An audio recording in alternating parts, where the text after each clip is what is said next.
Halo semuanya, Assalamualaikum warahmatullahi wabarakatuh. Yang kami hormati Bapak Arif Kaidi sebagai dosen pengampu mata kuliah praktik kewirausahaan.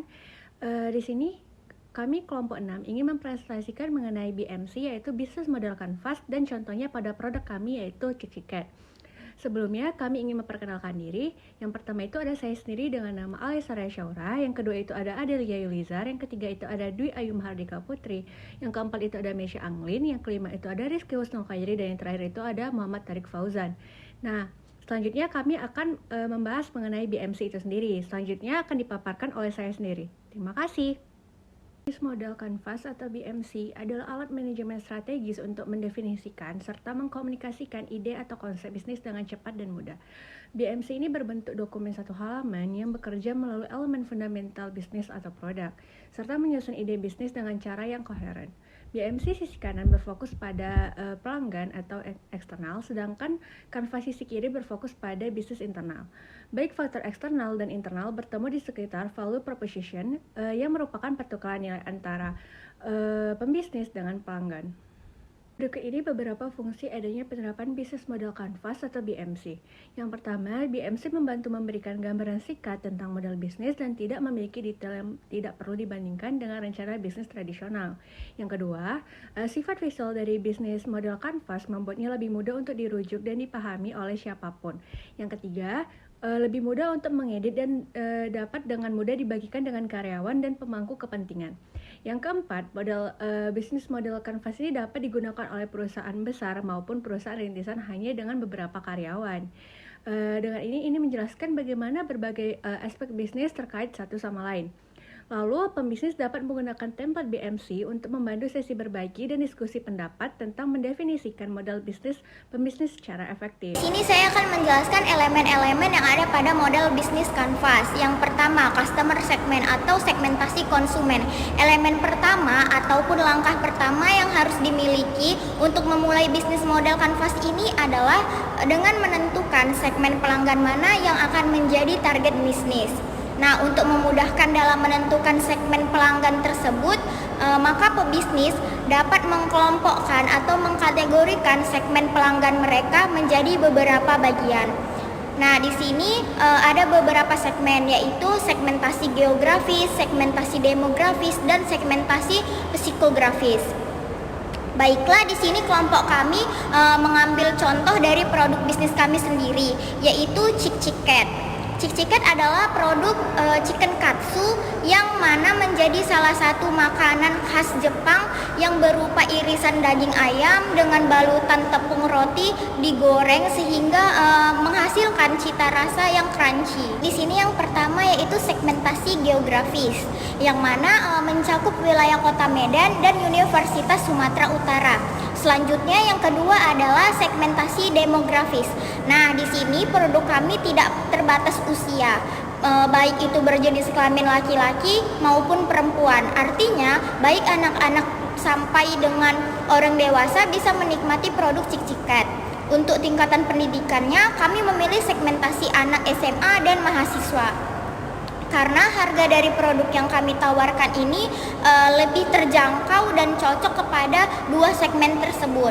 Nah, sedangkan dari sisi pekerjanya kami memilih segmen untuk para dosen dan karyawan.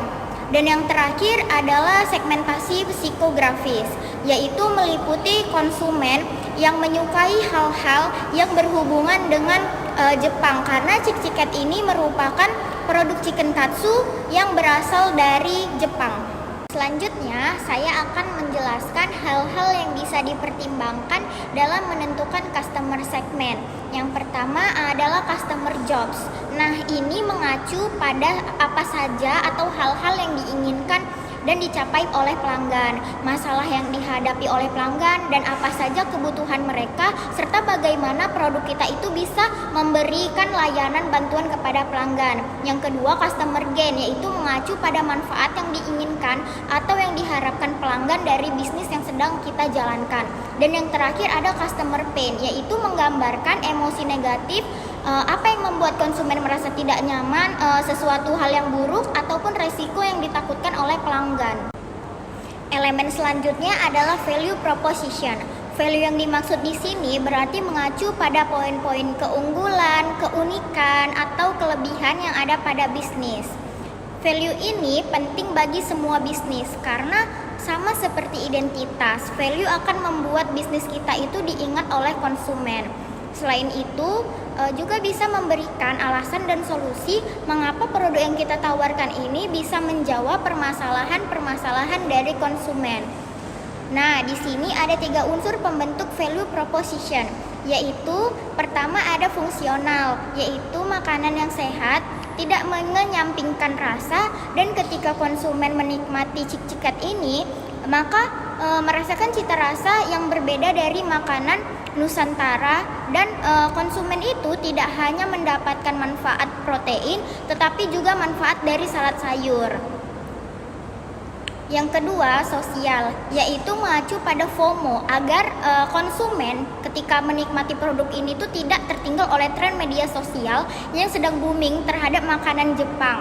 Dan yang ketiga, ada emosional, yaitu bagi konsumen yang menyukai kultur Jepang, produk ini akan menjadi kenikmatan tersendiri bagi konsumen tersebut, dan yang ingin mencoba makanan Jepang tetapi merasa pasaran makan Jepang itu mahal ataupun tinggi, maka konsumen dapat menikmati atau mencoba produk ciciket dari kelompok kami ini.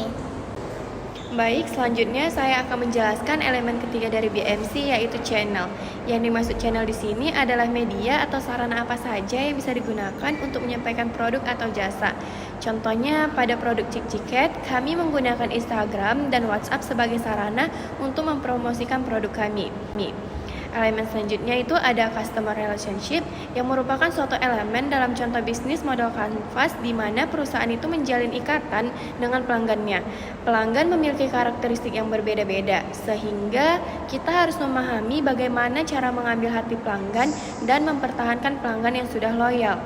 Contohnya itu pada Cik-Ciket kami membuat bundling produk agar pelanggan tertarik dan dapat juga dilakukan dengan pemberian promosi. Jelaskan tentang poin selanjutnya yaitu revenue stream atau sumber pendapatan.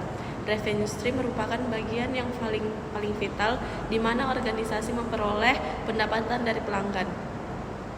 Elemen bisnis model kanvas atau BMC ini harus dikelola semaksimal mungkin untuk meningkatkan pendapatan bisnis. Jangan sampai ada bahan baku atau produk kinerja yang tidak dimanfaatkan secara maksimal. Strategi yang digunakan Cik-Cikat yaitu menjual porsi paketan, di mana jika dibeli 1 porsi Cik-Cikat dapat air mineral 1 seharga 25.000, dan jika tidak menggunakan air mineral seharga 22.000. Dan kami juga menjual air mineral tersendiri seharga 5.000, lebih mahal 2.000 dibandingkan dengan paket yang tadi.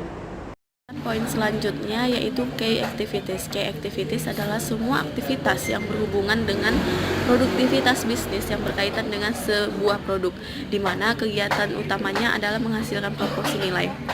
Pada usaha kami yaitu Ciki-Cikat, aktivitas yang menjadi kunci penting dalam usaha makanan Ciki-Cikat adalah proses memasak katsu, transaksi di tempat penjualan atau pelanggan datang secara langsung, layanan take away hingga transaksi penjualan dan pembayaran melalui beberapa bank dan pembayaran digital lainnya. Di sini saya akan menjelaskan mengenai key resource. Key resource adalah sekat dalam bisnis model kanvas yang berisikan daftar sumber daya yang sebaiknya direncanakan dan dimiliki oleh perusahaan untuk mewujudkan value proposition mereka. Di mana key resource ini terbagi menjadi 4 kategori, yaitu yang pertama fisik, elemen-elemennya seperti gedung, kendaraan, mesin, dan jaringan distribusi. Kemudian ada intelektual, elemen-elemennya seperti merek, pengetahuan spesialis, paten, dan hak cipta. Kemudian ada SDM, elemen-elemennya terdiri dari orang-orang yang akan menjadi sumber daya utama terutama untuk perusahaan di industri kreatif atau pengetahuan yang intensif. Kemudian keuangan ini elemennya terdiri dari jalur kredit, saldo tunai, dan sebagainya. Dalam kaitannya dalam usaha kami, yang menjadi key resource adalah yang pertama adalah fisik. Elemennya tenan yang bersih sehingga konsumen tidak perlu meragukan kehidupan dari produk kami, dan kami telah memprediksikan target produksi melalui pre-sale dan juga penjualan pada saat operasi. sehingga bahan baku yang kami sediakan sesuai dengan penjualan. Kemudian ada intelektual, elemennya walaupun produk kami terbilang baru, namun produk yang kami pasarkan kami kemas dalam bentuk yang eksklusif sehingga tetap mendapatkan kesan yang mewah, namun dengan harga yang murah, dan setiap anggota juga sudah mempunyai spesialisasi masing-masing. Kemudian untuk SDM, kami membagi-bagi job description untuk masing-masing anggota sehingga pada saat operasi kami sudah tidak bingung untuk melakukan tugas masing-masing. Untuk keuangan, setiap pemasukan dan pengeluaran kas kami mencatatnya untuk mengetahui berapa arus kas yang masuk dan berapa arus kas yang keluar, sehingga untuk pencatatan keuangannya dapat dengan mudah dipahami. Dan saya akan memaparkan mengenai key partners. Elemen bisnis model kanvas ini berfungsi untuk mengorganisasikan aliran suatu barang atau layanan lainnya dalam bisnis. Posisi-posisi partner kunci tersebut bermanfaat untuk efisiensi dan efektivitas dari key activities yang telah dibuat. Yang menjadi partners pada usaha kami adalah HMM sebagai fasilitator kegiatan marketpreneur dan Meat and Fresh sebagai pemasok daging ayam filet. Dan kemudian ada cost structure. Model bisnis ini merupakan konsekuensi secara finansial dari cara yang digunakan dalam model bisnis yang kita buat. Di sini Anda harus memetakan biaya dan memastikan bahwa biaya sesuai dengan value proposition bisnis. Dan mengelola biaya secara efisien akan membuat bisnis yang dialami menjadi lebih hemat dan bisa meminimalkan risiko kerugian. Hal ini juga dapat menentukan proporsi nilai yang tepat untuk pelanggan. Usaha kami menggunakan bahan baku yang premium sehingga untuk biaya bahan bakunya terbilang mahal dan harga yang kami berikan terbilang murah dengan kualitas produk yang premium. Sehingga margin yang kami ambil dari usaha ini tidak banyak, namun dengan penjualan yang cukup banyak, margin yang kami dapatkan dapat dikatakan optimal.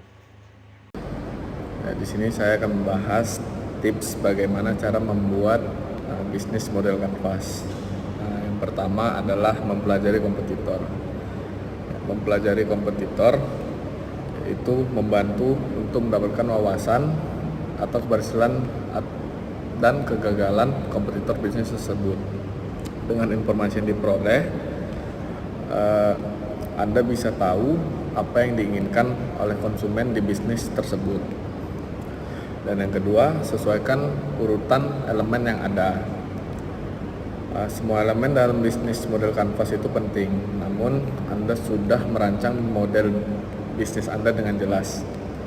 Anda tahu manakah yang menjadi prioritas dari 9 elemen yang ada. Ya, yang ketiga adalah hubungkan setiap elemennya. Hubungkan setiap elemen bisnis model kancah agar dapat mendukung satu sama lain sebagai strategi matang. Sebagai contoh, value proposition yang ditawarkan tentu harus memiliki segmentasi pelanggan yang jelas agar tahu bagaimana revenue stream didapatkan. Yang keempat, fokus pada kondisi sekarang. Anda bisa merancang konsep untuk masa depan menggunakan bisnis model kanvas. Namun kondisi ini bisa saja berubah, baik dari kompetitor yang sekarang atau yang baru. Yang kelima, yang terakhir adalah lakukan review. Jika semua elemen sudah terhubung, ada baiknya Anda melakukan pengecekan ulang. Apakah elemen tersebut sudah tepat atau belum? Pastikan elemen di bagian kiri bisnis kanvas sesuai dengan mendukung dengan bagian kanvas. Baik, sekian presentasi dari kelompok 6 mengenai bisnis model kanvas atau BMC dan contohnya pada produk kami yaitu Cik-Ciket. Terima kasih atas perhatiannya dan kami ingin meminta maaf jika dalam penyampaian kami memiliki salah kata dan salah penjelasan. Saya ucapkan terima kasih. Assalamualaikum warahmatullahi wabarakatuh.